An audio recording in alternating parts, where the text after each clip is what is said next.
Hey everybody, welcome back to the program. I took a little while to recharge and now we're back and we're going to get at it. All right, so how are we going to make this return? We're going to look at the newest Z car from Nissan. Let's dive in and check out what the heck's going on with this genuinely everyday sports car. All right, now as we're diving in, I just want to take a second to thank our returning viewers and subscribers and welcome all you newbies. Thanks everybody. Now, when it comes to Nissan's newest Z car, I'm a big fan of it in a lot of ways. I don't like some of their design decisions, but I'm never going to like every design decision on every vehicle. All right, this car is a Hail Mary for Nissan. It's kind of a last gasp for these guys.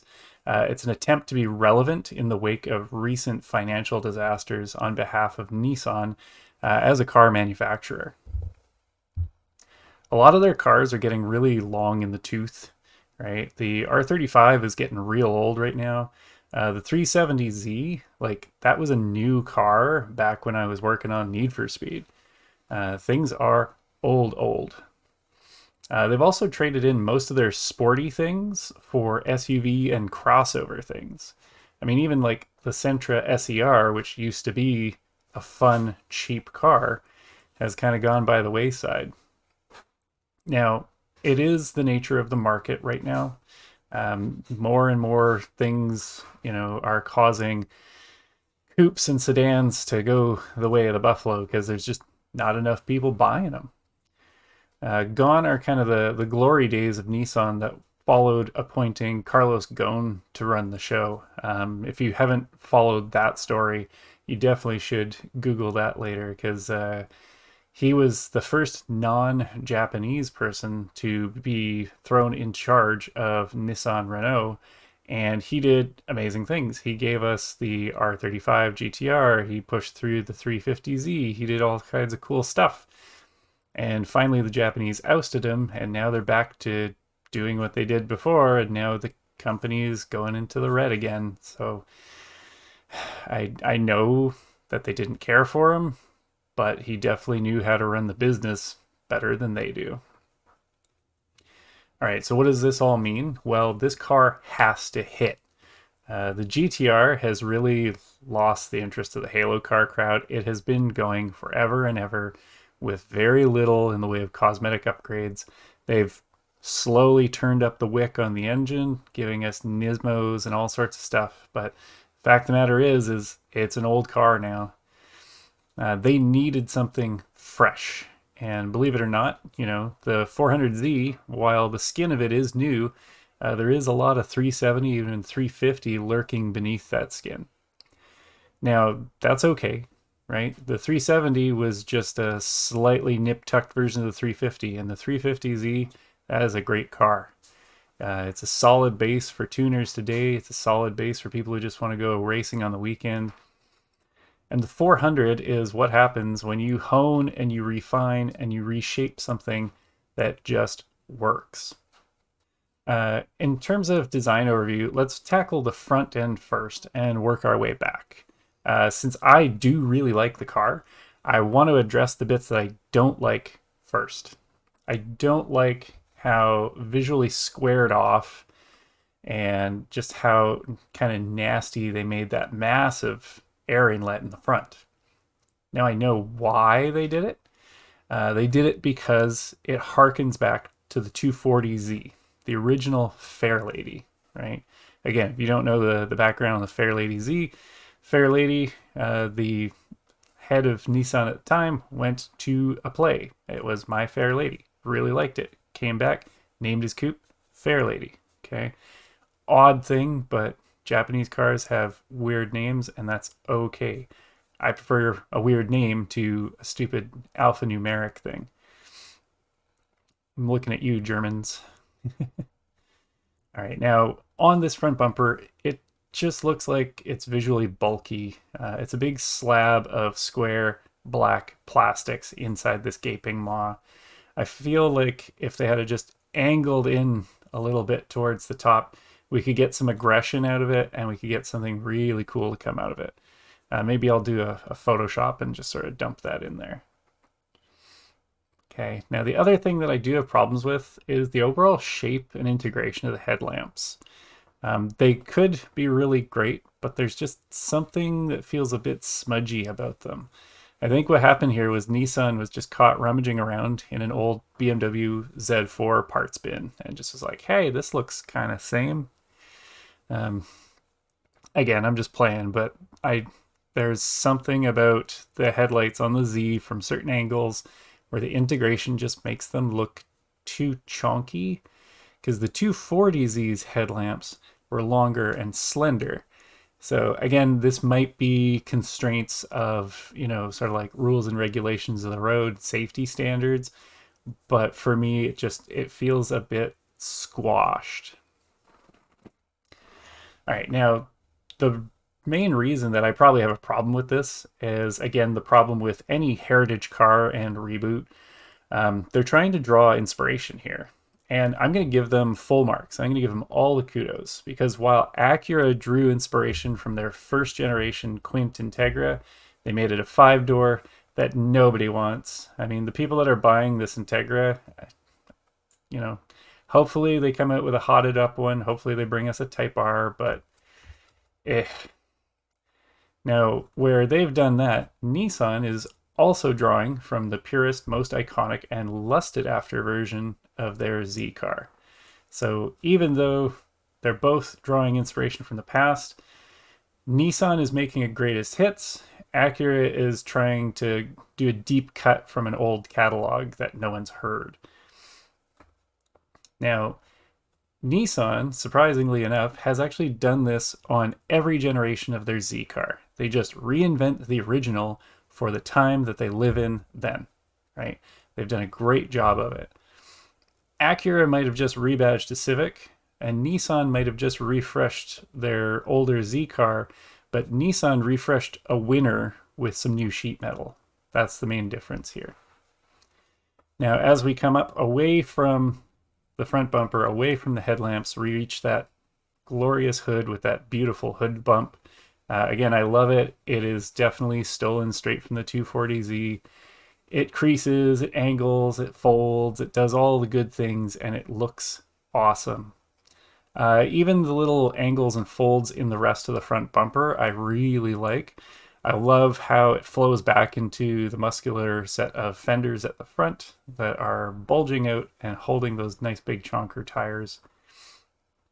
Again, as we're moving back, we move back from the front fenders and the hood.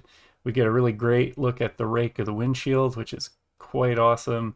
And it takes us into the greenhouse. Now, here's where things are really great. They're making a proper 2-door hatchback. You can worry about the people that matter when you're making a proper 2-seater, 2-door hatchback: the driver and the passenger. I know I keep crapping on things like the Integra, but honestly, all the Audis, all the BMWs, the Mercedes, all of the ones that are out there that are doing this, they deserve all the hate that they get. Okay, that fall away fake coupe roofline that you're all doing, you're putting them on sedans. Stop doing it. You're trying to make these cars look sporty, and yeah, they look a little bit sportier than a standard sedan, but guess what? The backseat usability, gone, right? You've got seats in the back, but now they are child only, right? You can't put full-grown adults back there. So the greenhouse is great because it is driver and passenger centric. I really love it. I love the silhouette that you get from that. And if you move down a little bit from the greenhouse, finally we get to those damn door handles. The door handles, finally, by the time we've hit the 400Z, are now fully integrated and looking great. When the 350Z first came out, I hated those damned gigantic lumps on either door. Now we've got these nicely sculpted looks and features, and as we move down the door, we get into the sculpted side sill and then the skirt area. They did another great thing here where the car kind of squeezes in at the hips just towards the back of the doors, and it helps exaggerate the beefiness and the profile of those rear fenders. we're getting really into the best features of this gorgeous car here. Now, if we're just looking purely side profile, the greenhouse is very minimized. This is something to do with safety and crash standards, really. I mean, these big slab sides are in order to hide safety structures. And all that side impact stuff that's hidden inside of the doors and the frames, it's got to be there at this point, right? Back in the 50s, 60s, 70s, cars were big and they were heavy and they were chonky and they went slower. Now cars are smaller, or not smaller, but they're plastic and they go a lot faster. So we need to work harder on our safety. Okay, now for a little while, this side impact stuff and this passenger safety stuff really messed with car design. We got some really ugly cars for a while. But by now, we've got better designers that are dealing with hiding the bulk and working and creating beautiful car designs. Now, as we're looking at this in the side profile, we get that Heritage Z logo on the side pillar, and they keep doing those little tip of the hat, right? And they're doing it in such a good way. Like there's been mistakes whenever we see some of these refresh cars, but this one has done a great job.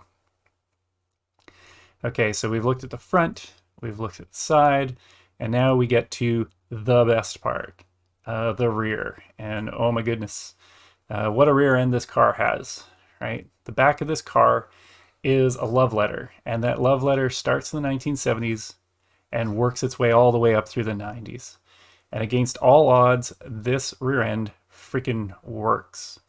The tail lamp assembly looks like it was lifted out of an update for a 300ZX. Like if a 300ZX somehow made its way into a cyberpunk dystopia, this 400Z back end would be what we'd see. The rake on the rear bumper, what do I mean by that? Well, the graphic of where that black insert or diffuser is very aggressive, very sporty looking. Hopefully not everything is going to be in piano black, because that is one of my least favorite design trends right now. My car has piano black in it. It's annoying. It's impossible to keep clean. And it'll probably pick up debris, rocks, all sorts of nasty stuff. Now, the ducktail spoiler on the trunk lid, very awesome, very welcome. Again, the tuners are just going to yeet that thing into the sun. The first week they buy the car, they're going to put some gigantic GT wing on it.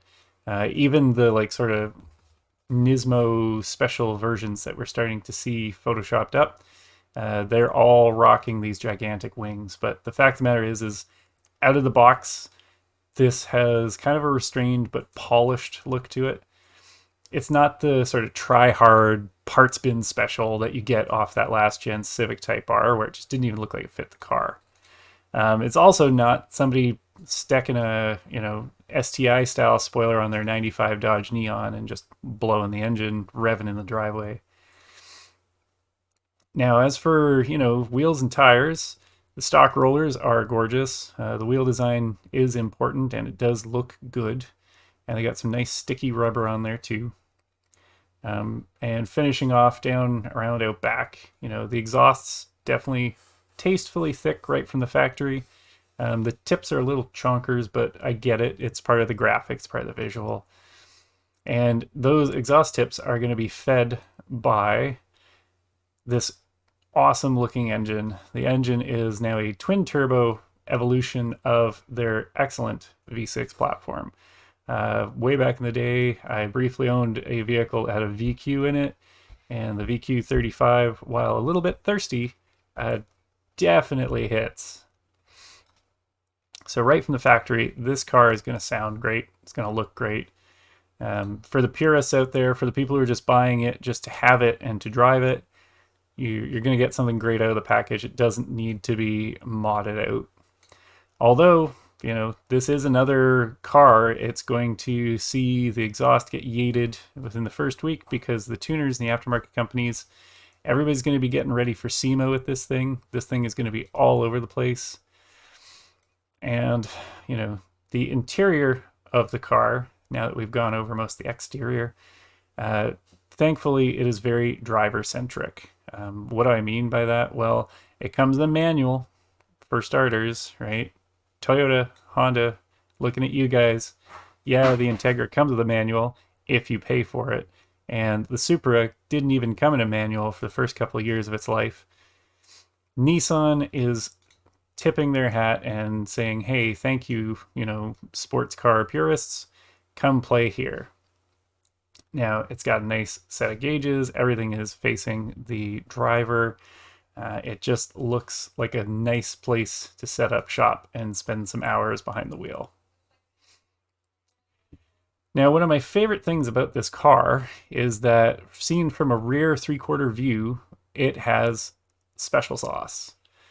What do I mean by special sauce? Well, the kind of special sauce that's generally reserved for the Toyota 2000 GT, the Jaguar E-Type, and even one of my favorite cars of all time, the FD generation of the RX-7. This is going to join that pantheon of cars. It looks like it's one of those icons, especially from the rear and the three-quarter.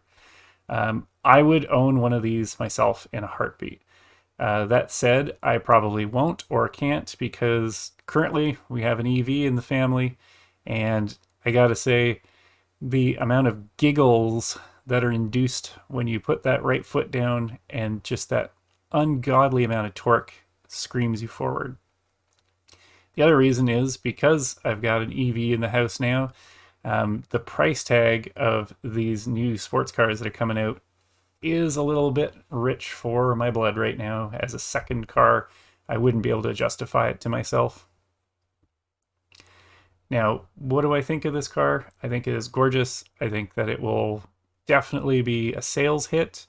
However, we're looking at all these Japanese marques bringing out sports cars.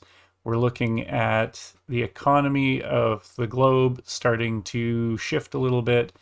So could this be a fantastic car coming out at an awful time? Hopefully not. Hopefully the world kind of corrects itself and goes back on course a bit and allows people to experience kind of this renaissance of Japanese sports cars. Ironically, I think most of this was actually kicked off by Toyota and Subaru putting together the BRZ 86 twins. I think that had a lot to do with allowing these other manufacturers to dip their toes back into sports cars. So I am super, super, super excited. I'm, fingers crossed, hoping that all goes well for Nissan. I hope that they start pounding out new models, right? Replace all of your aging stuff and, champion them right behind a 400z, right? In all your marketing materials, make that your icon. And while we're at it, get to work on that damn GTR follow-up, please. All right, gang. I've rambled and gushed and poured a lot of praise all over this beautiful car. What do you guys think? Do you want one? Are you going to drive it in the next Need for Speed? Are you going to drive it in Gran Turismo? Are you going to drive this in Forza? Let me know in the comments down below. And until next time, everybody, happy gaming, everyone.